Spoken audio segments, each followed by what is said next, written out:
This video continues to introduce some important concepts and administrative duties.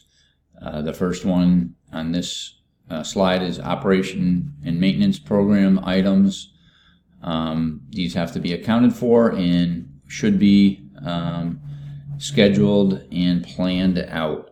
Preventative maintenance in the long run can save a lot more money than having to deal with equipment problems that crop up because of a poor maintenance program.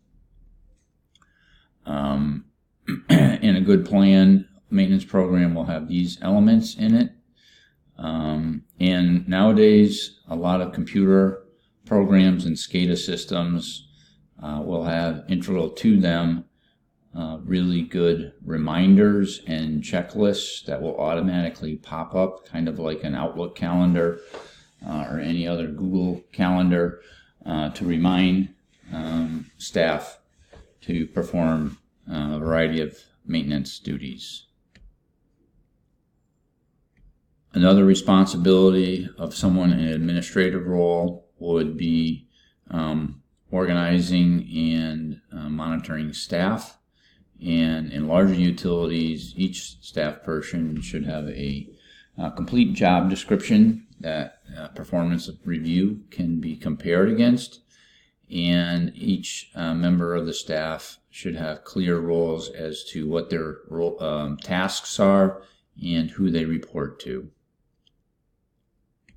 In many cases, it's important that the utility have developed standard operating procedures for hiring and training employees, just as there might be standard operating procedures for performing certain duties. This slide just presents some of the typical order of doing things when hiring staff and making sure that the utility hires the appropriate staff for the tasks that are expected. When staff are hired, they should be provided with the proper training and orientation as to what their responsibilities are, any paperwork that may be involved, any reporting that would be required, what the frequency of that is. And this will all be used when there's a performance evaluation done either twice a year or once a year. A couple important terms that all employees and employers should be familiar with: the Family Medical Leave Act, which allows employees to take up to 12 weeks of time in a 12-month period for some of these reasons, and they will maintain their job and position once they've taken that time off. And the other is the Americans with Disabilities Act, which provides a work environment for people with a disability, and that the employer cannot discriminate based on a person's mental or physical disability.